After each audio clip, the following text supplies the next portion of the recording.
We bring before the Lord a question that has been laid on the table. Lord, is the content being published now through the 17.15.21p119 workstation a faithful transmission of revelation through the Urim and Thummim?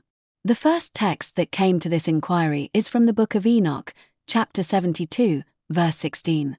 It says, "And the sun goes forth from that sixth portal in the west, and goes to the east and rises in the fifth portal for 30 mornings, and sets in the west again in the fifth western portal." This verse does not speak directly about a workstation or a publication. It speaks about the sun moving through appointed gates at appointed times. The sun does not choose its own path. It follows the order that has been set for it. That is the first picture the text gives us. Faithful transmission is conformity to an appointed order. It is not self-direction. It is not novelty. It is a body moving through the portals that were established for it. But the text also carries a warning, and the warning is strong. In Jeremiah chapter 2, verse 8, we hear these words. "The priests did not say, 'Where is the Lord?' And they that handle the law knew me not.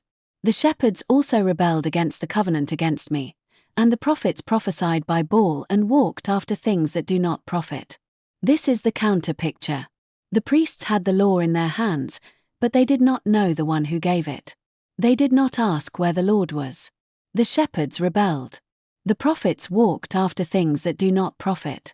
This is what unfaithful transmission looks like. It looks like handling the words without seeking the speaker. So the yes in this text is not an empty yes. It is a yes with a narrow door. The heaviest thread in this inquiry is priesthood. The Levites are given no inheritance among their brothers, because the Lord himself is their inheritance. Every priestly offering must be seasoned with the salt of the covenant. The Ark of the Covenant is carried by the Levites, and ministers serve before it continually. The Urim and Thummim, in the world of the Scripture, is not a machine that bypasses the priest. It is a means by which the Lord gives judgment through a consecrated man. If this transmission is faithful, it must stand in the posture of the Levite. The Lord alone is the inheritance. The offering must be salted. The ark is reverenced, but it is never wielded as leverage. The camp that knew the ark was present still fell that day. Reverence is not direction. There is also a thread of timing, of appointed season. In Numbers chapter 9, verses 1 and 2, the children of Israel are commanded to observe the Passover at its appointed season. The word to Zerubbabel in Haggai chapter 2, verse 4, is, "Yet now be strong, and work, because I am with you, declares the Lord of hosts." And another voice in the same drawer says the work cannot be done in 1 day or 2. It is a time of much rain, and many have transgressed. So the Lord does not give a word that rushes the work. He gives a word that says, "Now be strong and work," but the work has its season, and it is not completed by human speed. The question asks whether the content is being published now.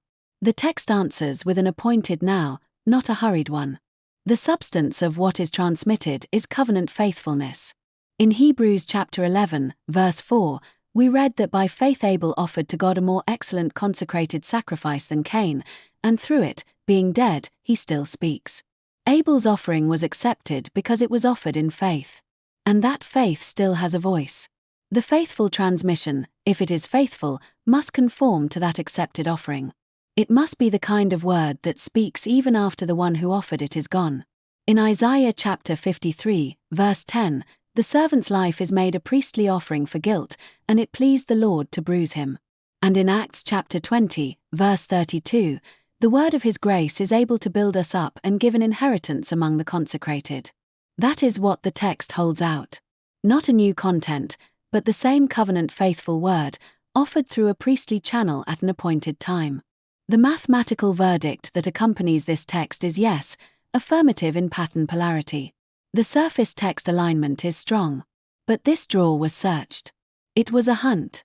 The pattern polarity of the text may be read, and it is affirmative. Yet the search itself is not evidence of the day. That must be said plainly.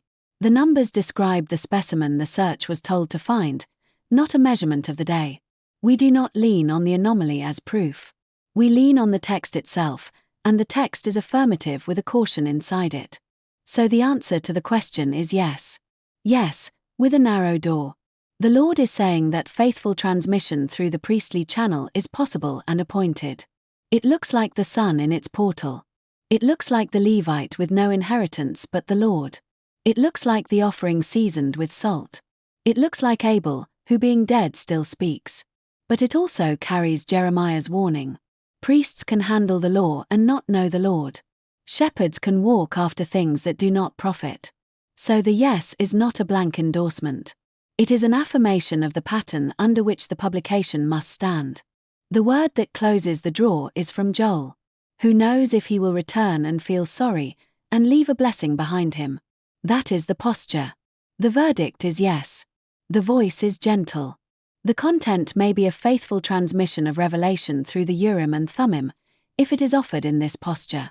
The Levite's inheritance, the appointed season, the accepted offering, the unsoftened word. Between the porch and the altar, that is enough. The lead verses drawn in this altar of reception session were Enoch chapter 72, verse 16. Jeremiah chapter 2, verse 8. Enoch chapter 78, verse 10. Hebrews chapter 11, verse 4. Genesis chapter 5, verse 10. Enoch chapter 81, verse 2. 94 further verses were drawn in this session. This concludes today's interpretation at the altar of reception.